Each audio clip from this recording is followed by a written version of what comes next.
आज पढ़ेंगे विज्ञान का पहला पाठ है जिसमें अपन देखते हैं रासायनिक अभिक्रिया एवं समीकरण। विज्ञान का पहला पाठ है रासायनिक अभिक्रिया एवं समीकरण।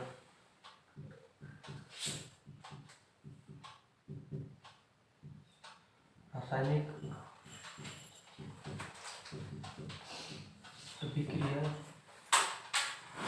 एवं समीकरण।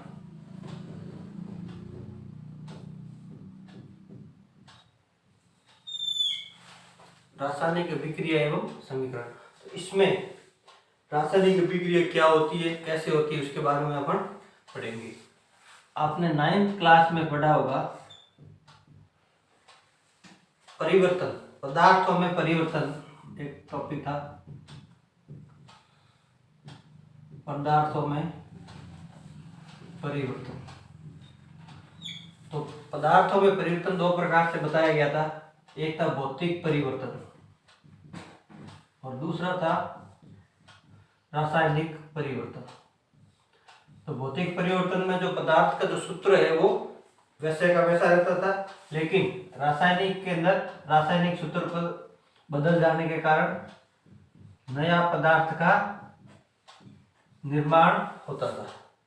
क्या बनता था? नया पदार्थ का निर्माण होता था और उसका रासायनिक सूत्र है वो भी नया होता है। तो इसी को अपन कहते हैं रासायनिक अभिक्रिया। रासायनिक अभिक्रिया, तो रासायनिक अभिक्रिया के अंदर क्या होता है, जैसे A प्लस B मिलकर क्या बना रहे हैं? C। क्या बना रहे हैं? C। तो जो अभिक्रिया में जो भाग लेते हैं उनको अपन कहते हैं अभिकर्मक। क्या कहते हैं? अभिकर्मक। और जो नया पदार्थ बनता है उसको कहते हैं उत्पाद। क्या कहते हैं? उत्पाद। इस तीर के चिन्ह से इधर वाले अभिकर्मक है, इधर वाले उत्पाद है। तो इसको अपन बोलते हैं लेफ्ट हैंड साइड का भाग और है ये राइट हैंड साइड का भाग।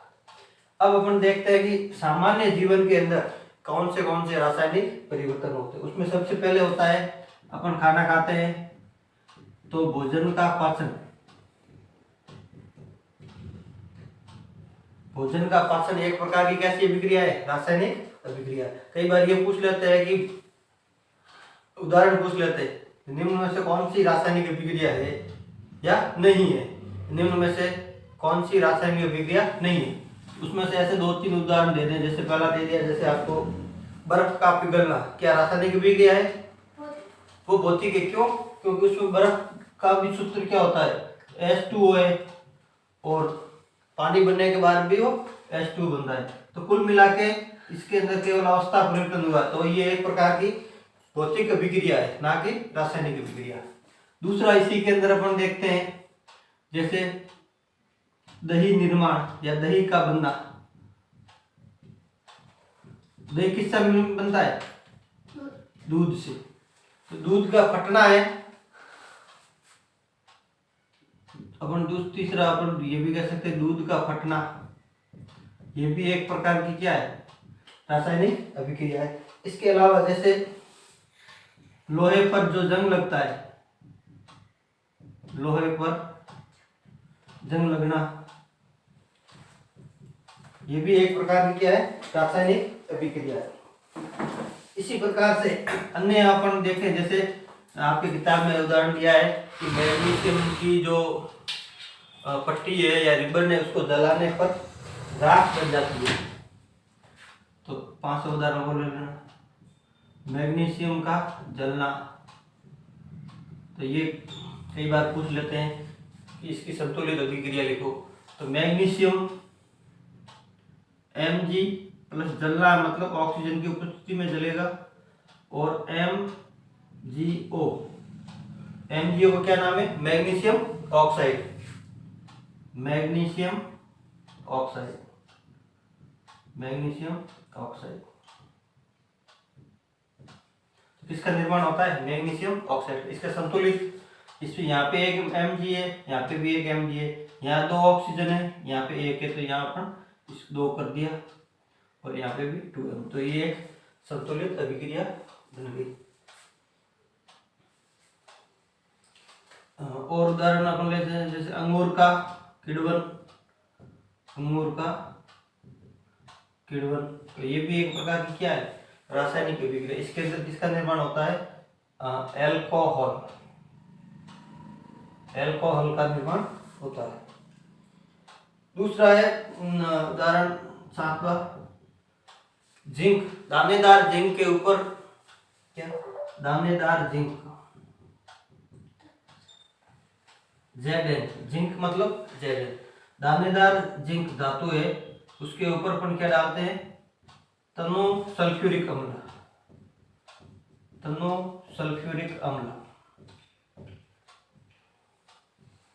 सल्फ्यूरिक अम्ल का सूत्र होता है H2SO4।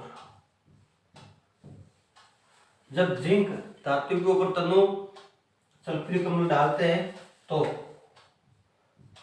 हाइड्रोजन गैस का उत्सर्जन होता है या बनती है।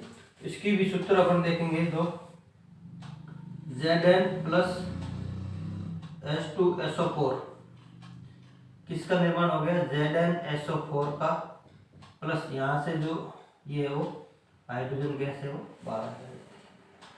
तो ये सारी की सारी क्या है, रासायनिक अभिक्रिया का उदाहरण है। अब आता है कि रासायनिक अभिक्रिया क्या होती है, किसे कहते हैं, और इसके प्रकार वगैरह आता है।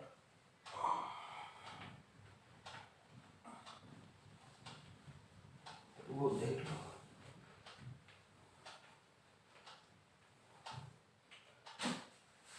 अब आता है रासायनिक समीकरण किसे कहते हैं। रासायनिक समीकरण किसे कहते हैं, तो रासायनिक, किसी भी रासायनिक अभिक्रिया को उसके प्रतीक के रूप में लिखने की क्रिया को क्या कहते हैं, रासायनिक समीकरण कहते हैं। तो रासायनिक समीकरण में कुछ जो बातें हैं, यानी रासायनिक अभिक्रिया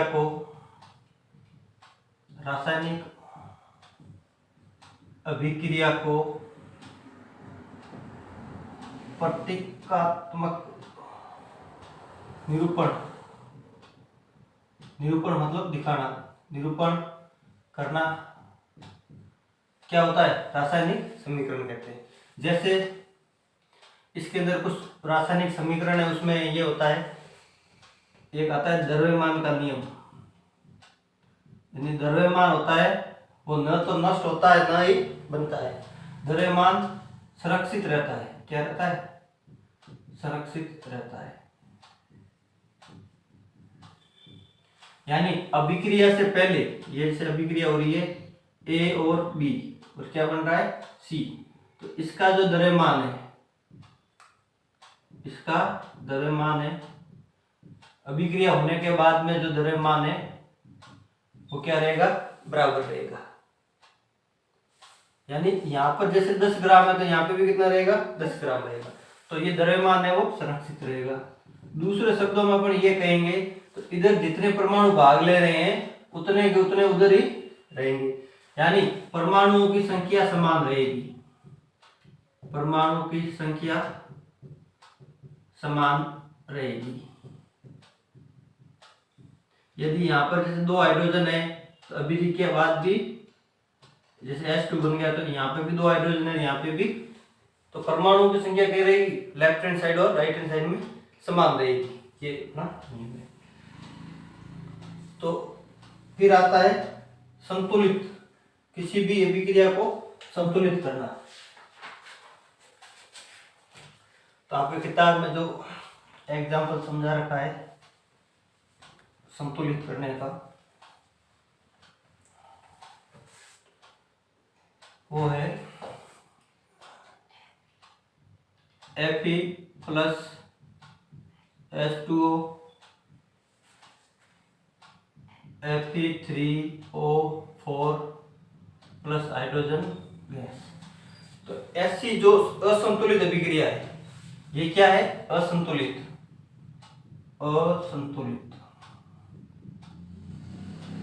इसको अपन कहते हैं कंकाली अभिक्रिया।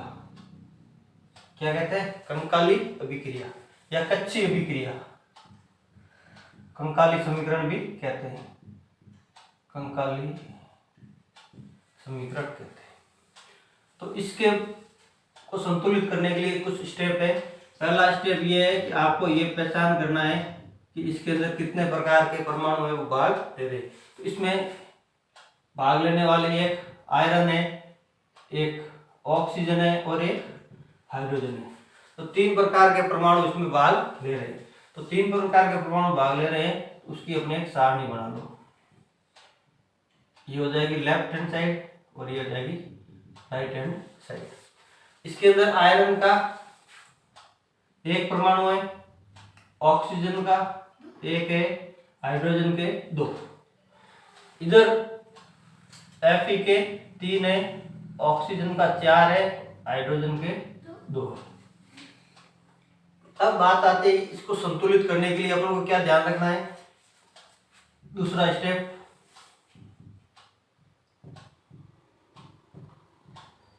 सबसे बड़ा यौगिक का सूत्र, सबसे बड़ा सूत्र कौन सा है, ये वाला।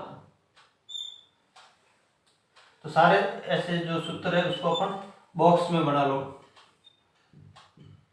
विशेष बात का ध्यान रखना है, ये बॉक्स बना लिए, इस यौगिक का जो सूत्र है उसमें अपन को कोई बदल नहीं करना है। यदि यहाँ पर परमाणु की संख्या बढ़ानी तो बाहर गुना करेंगे, क्या करेंगे, बाहर गुना करेंगे। ये सूत्र कैसे इधर नहीं है, इधर लिख दिया Fe है, तो यहाँ जैसे 2 से 2 Fe करना है, Fe2 नहीं करना है, इसके आगे की तरफ करेंगे। तो इसका जो मूल सूत्र है वो कोई बदलाव नहीं करना है। और सबसे पहले अपन को जो संतुलित करना है बड़ा सूत्र, ये और ये, इन चारों में सबसे बड़ा कौन है, Fe3O4। इसको अपन संतुलित करेंगे। तो Fe3O4 के अंदर Fe के कितने परमाणु हैं, 3। तो 3 परमाणु इसके अंदर है और इधर है वो 1 है। तो इधर भी अपन को 3 करने के लिए इसके बाद से 3 से गुणा करेंगे तो 3 आ जाएगा। तो मैंने इस Fe के आगे लिख दिया 3Fe प्लस, फिर देखते हैं अपन ऑक्सीजन, इधर ऑक्सीजन 1 है, इधर है 4। तो इस ऑक्सीजन को भी इधर 4 करनी है, तो बाहर कितने से गुणा करेंगे, 4 से। तो ऑक्सीजन वाला इसमें यौगिक है H2O, तो 4H2O, बाकी वाला सेम लिख दो Fe3O4 प्लस H2O। अब इसको देखो Fe3 इधर है, इधर भी 3 है, संतुलित है, ये हो गया Fe वाला संतुलित। फिर देखो ऑक्सीजन इधर 4 है, ये 1 और बाहर गुणा 4 से, तो 4, इधर भी 4 है, तो ऑक्सीजन भी संतुलित है। अब बाकी बचा हाइड्रोजन, इसको अपन को संतुलित करना है। तो यहाँ पर जो शुरुआती अभिक्रिया थी उसमें तो संतुलित था, 2 इधर थे 2 इधर थे, लेकिन हमने H2O के बाहर क्या लगा दिया, 4, यहाँ पे 4 किया था, तो ये कितने हो गए, 8। तो इधर 8 हुए, तो इधर भी अपन को क्या करने हैं, वापस 8 बनाने। तो अपन बाहर से कितने से गुणा करेंगे, 4 से। बाहर से किससे कर, 4 से।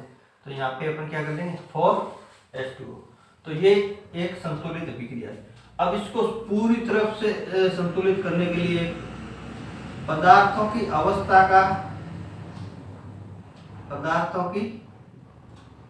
अवस्था कैसी है वो भी अपन लिख सकते हैं। जैसे कोई द्रव पदार्थ है, उसके लिए L का मतलब हो गया लिक्विड। ठोस पदार्थ है तो S मतलब सॉलिड। यदि गैसीय पदार्थ है कोई भी, जैसे गैस का निर्माण हो रहा है, तो अपन क्या लिखेंगे, G यानी गैस। यदि कोई जलीय पदार्थ है, जलीय विलयन है, घोल है, तो उसमें अपन डाल देते हैं AQ, यानी इसका है एक्वस सॉल्यूशन के अंदर यदि कोई पदार्थ है तो Fe है, इसके आगे क्या आ जाएगा, S। H2O क्या है, लिक्विड। Fe2 ये भी S, और ये क्या आ जाएगी, गैस। तो ये पूर्ण संतुलित समीकरण इस प्रकार से आती है, और ये आती है 3 नंबर की। कितने नंबर की, 3 नंबर की या 4 नंबर की और आ जाती है। किताब में नीचे एक उदाहरण दिया है, बुक्स में ये नोट कर लो। उसमें एक दो और एग्जांपल देख लो। एक तो और एग्जांपल क्या क्या है इसमें।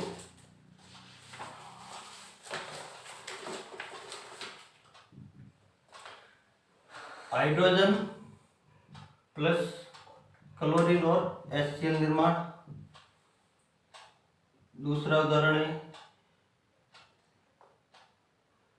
Barium chloride plus aluminium sulphate.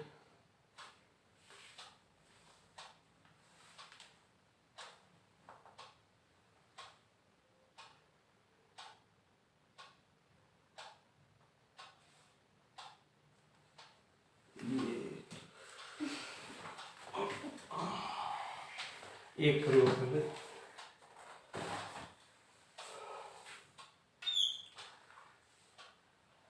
सबसे पहले वही कितने परमाणु भाग ले रहे हैं इसमें, एक हाइड्रोजन है एक क्लोरीन है।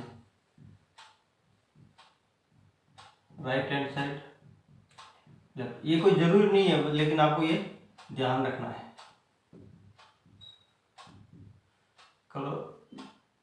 हाइड्रोजन के दो, क्लोरीन के दो, इधर कितना एक एक, तो यहाँ पे 2 से गुणा करना है बाहर, यहाँ पे भी 2 से गुणा करना है, तो H2 plus Cl2 plus 2HCl, तो ये सीधा ही एक स्टेप में ये हो गई। अब इसकी अवस्था लिखें तो ये गैस है, ये गैस है और ये क्या हो जाएगा, लिक्विड अवस्था में आ जाएगा। इसी प्रकार दूसरा उदाहरण देखो,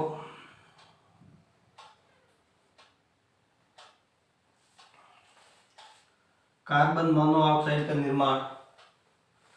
आपको मैं लिख रहा हूं, कार्बन मोनोऑक्साइड का निर्माण।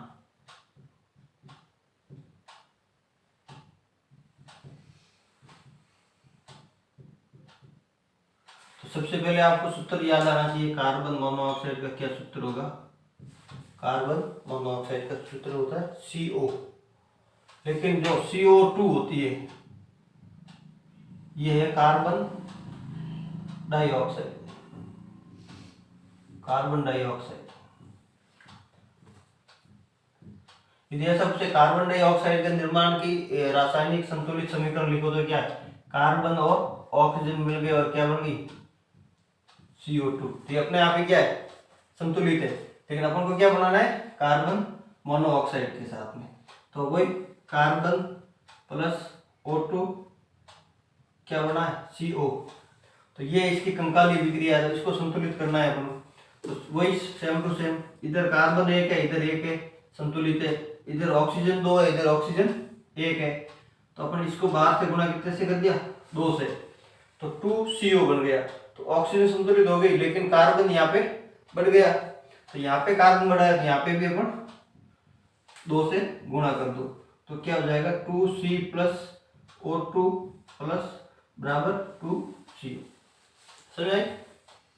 इस तरीके से अपन ये कोई भी प्रकार की रासायनिक अभिक्रिया इसको संतुलित कर सकते हैं।